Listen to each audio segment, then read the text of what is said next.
さあ始まりました。超絶マニアックシリーズ。これは以前も出させていただいたんですけど、ロッカーアームの研磨、これL 型なんですけどね、今もうこれとうとう生産廃止になりましてね、ロッカーももう手に入らなくなってきてしまってるようなんですよね。で僕はもう二十何年前から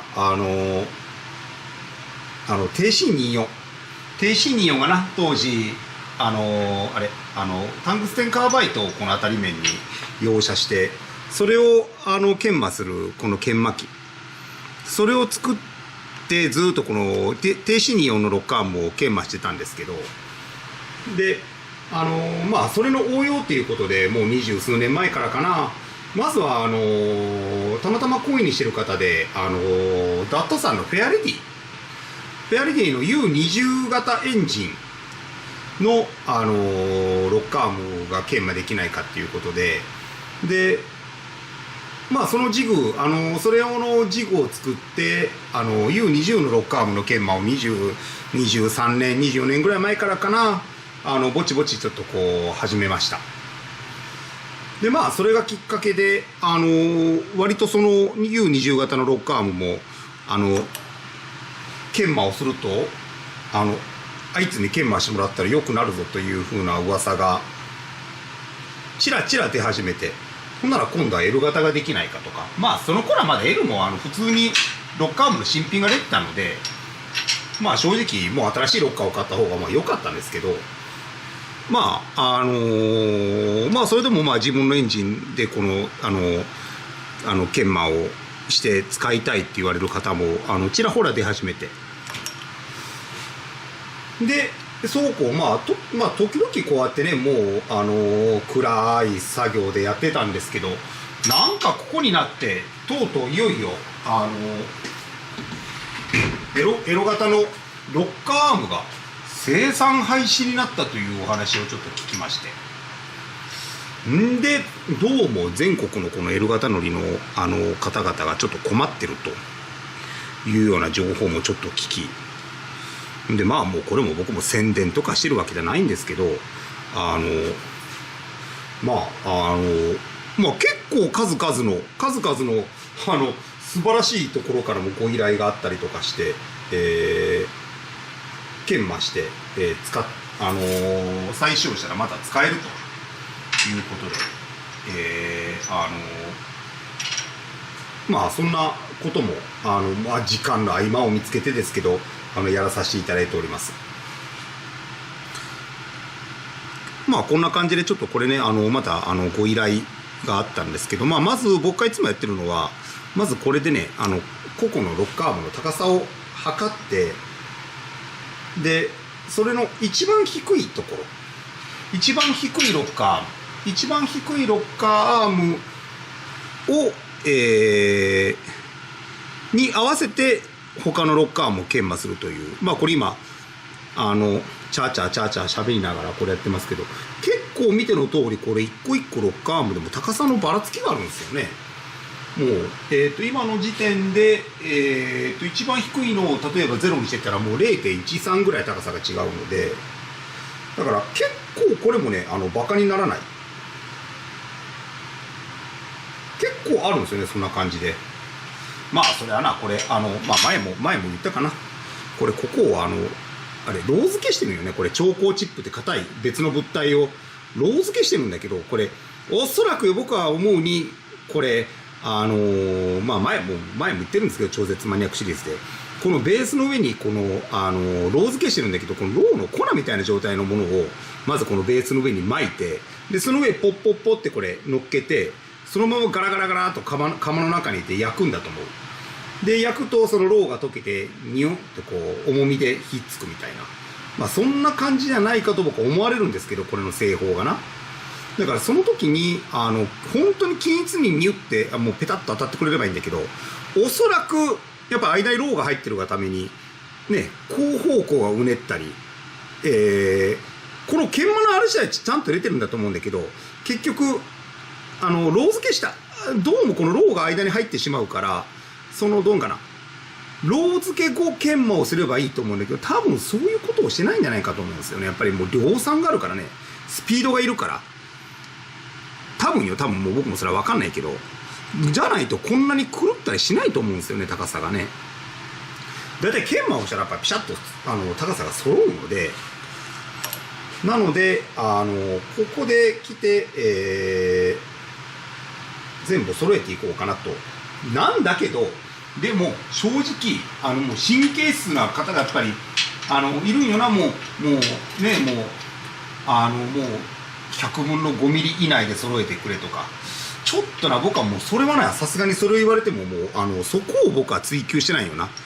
高さの差はもう100分台と、コンマ1ぐらい狂ってもまあ少々問題ないと思う。まあさ、もう厳密に細かいこと言ったらあれだけど、まあそれ言ったらカムシャフトのベースなんかもうやっぱり同じように作ってもバラバラになってるから、だから結局そこもうまくいかないと思うよね。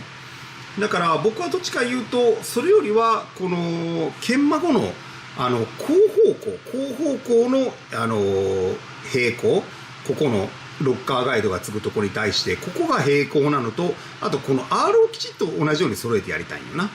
それが目的でやってるので、高さは正直バラバラになる。正直まあその研磨後にもうこれどのぐらいの精度でできるかね、ちょっとやってみましょう。置いてみようと思う。僕もでもそんなのびっくりするほどすげえ精度じゃないですよ。だからまあもうそんなんでも良ければやりますよっていうスタンスもうです。もうだからもう僕もこれ専門でやってるあれではないので完璧じゃない。正直これはゼロが来た。もう完璧ではない正直。だからまあそれはもうもうあれですよ。まあそのあたりももうこのご依頼者様との意思疎通が取れてる方のみにやってます。もう僕はこれ専門じゃないんでね。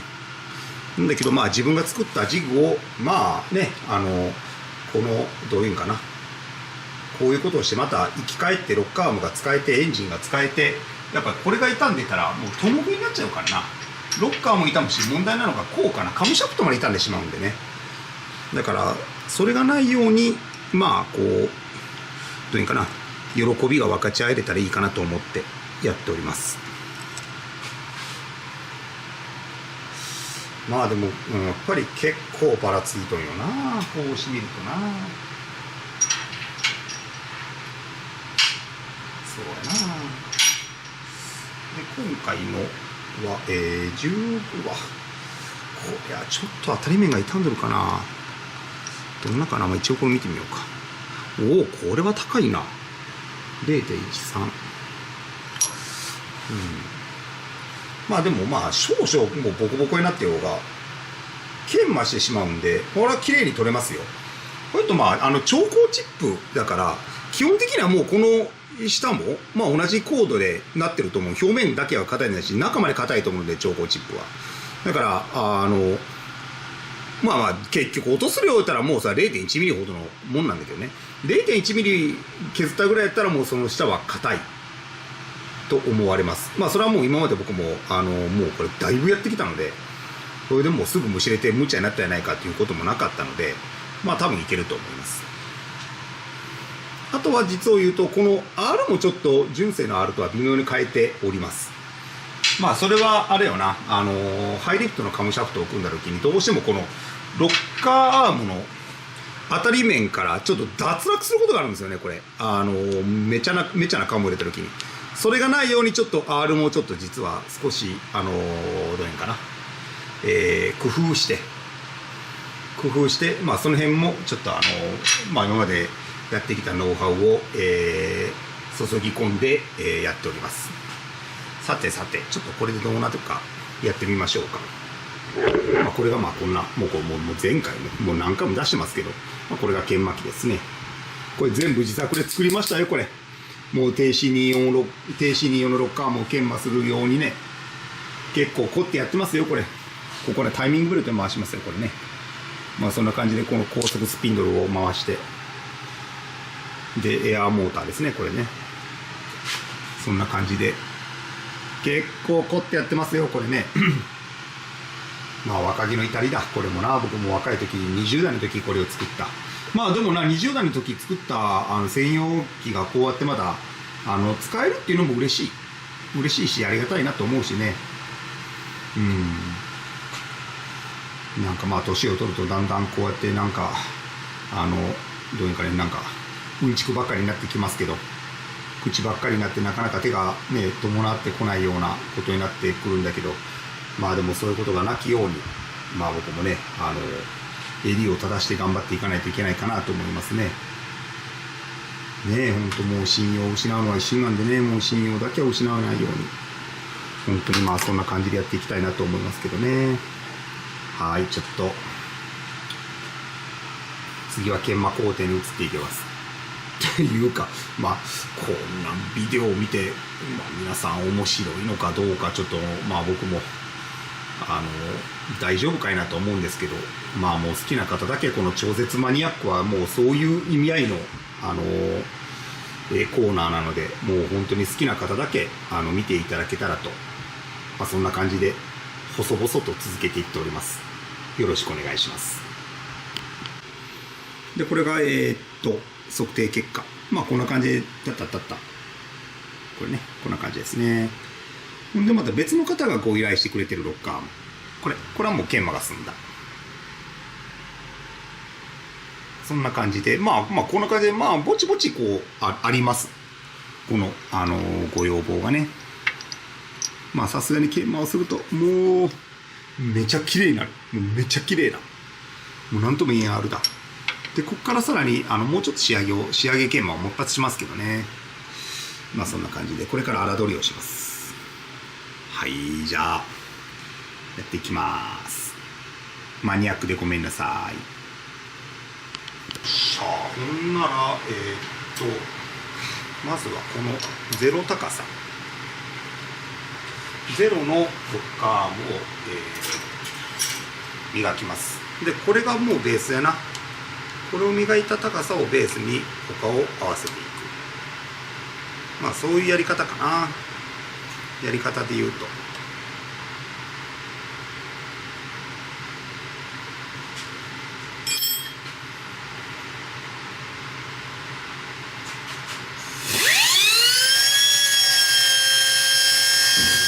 これはちょっと鳴らし、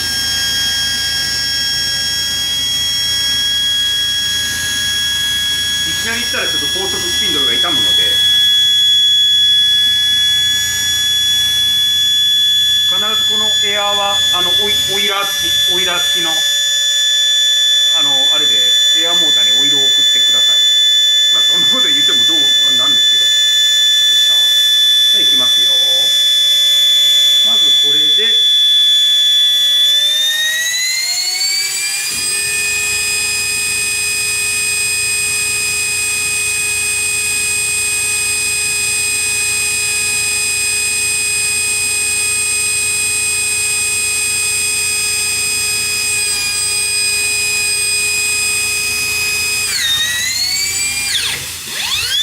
これはすげえな、このとこ当たるんだ。R がもう全然違ってきてる。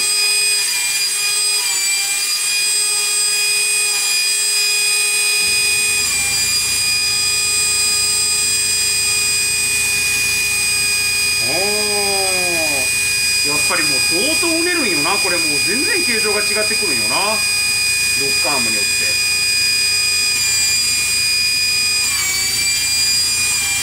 かもしれん。まあこんな感じで今これ削れました。見てみますかね。これ削った直後の表面、まあちょっと見にくいけどもうピッカピカです。ピッカピカ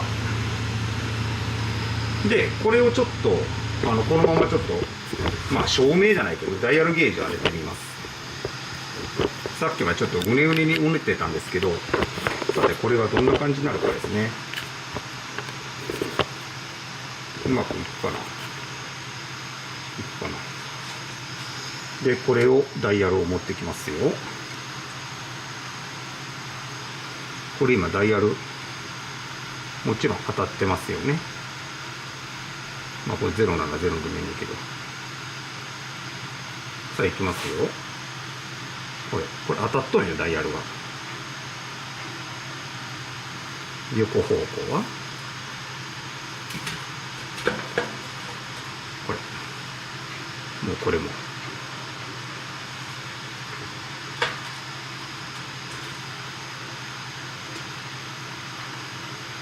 まあ1000分台ぐらいはちょっとあれかな。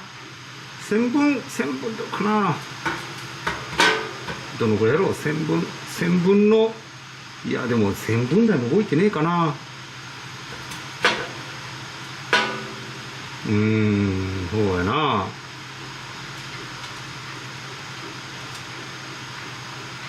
まあでももう1000分の2ぐらいはちょっと来るか動くな。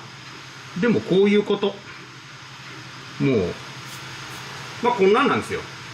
ああそうか。ちなみにちょっとノーマルをやってみます。このまま研磨前のノーマル。ちなみにこれが研磨後で、これがさっきのまた0があるので、ちょっと待ってよ。よいしょ。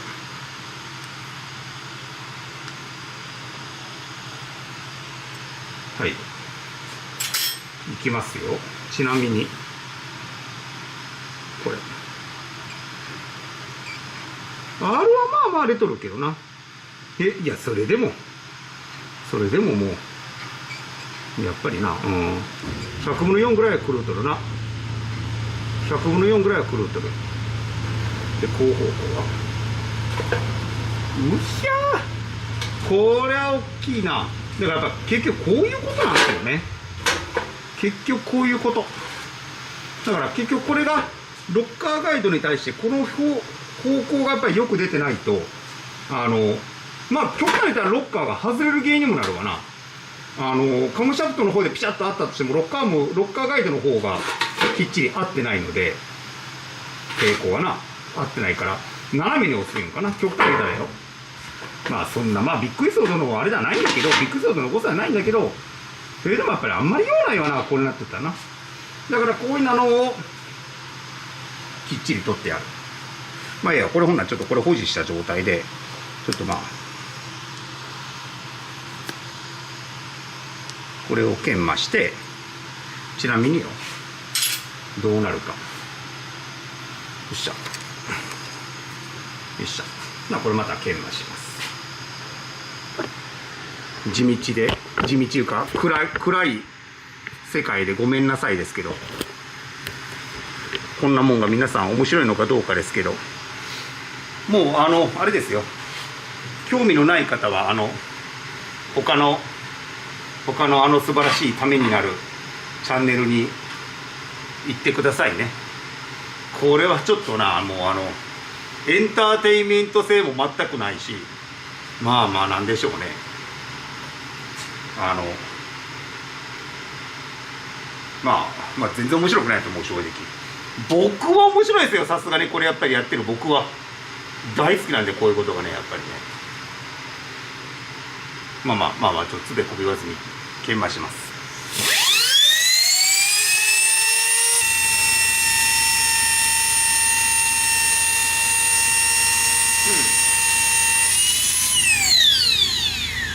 はい、出ました。で今度これちょっと見てみましょう。どんな感じですかね。これ今ダイヤル映ってるかな。これで映っとるダイヤル、これどうかな、わかるかな。これさっきうねうねだったのがもうこれこんな感じで取れます。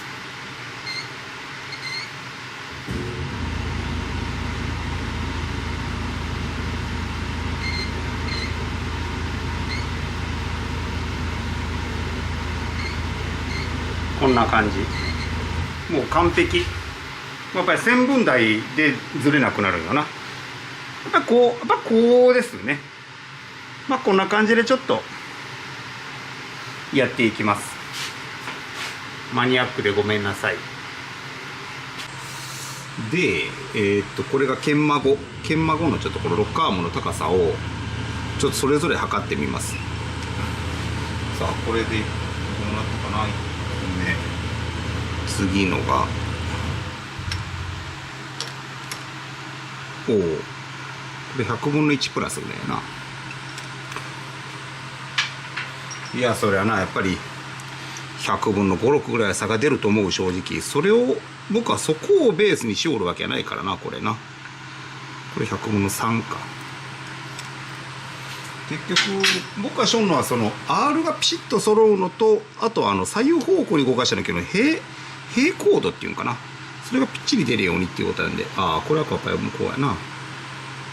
マイナスになってるな。マイナス100分の3だから今これで100分の6ぐらい誤差がある。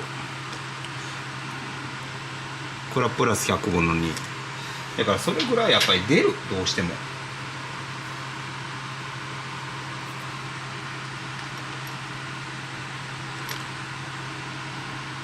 マイナス100分の1ぐらいか。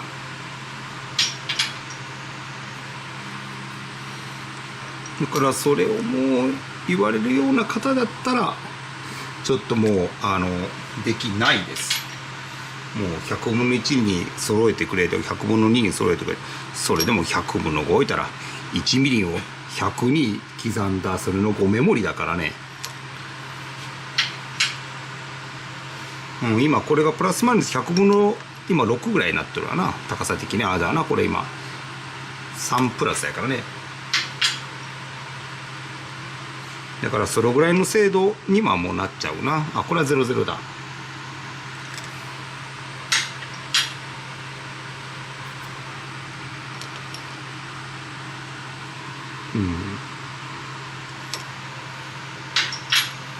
っしゃ、これで1台分12個。これがマイナス100分の1やな。だからこれぐらいでは仕上がるけどな。もうただこれはたまたまこれぐらいで仕上がってるけど、もっと大きく触れるやつもあるだろうし、もうそこはちょっと何とも言えないですけど、こんな感じでいきました。でこれからもう一度最後に仕上げのちょっと研磨をします。どっちかというとラッピングの方かな。今度は磨く方ですね。はい。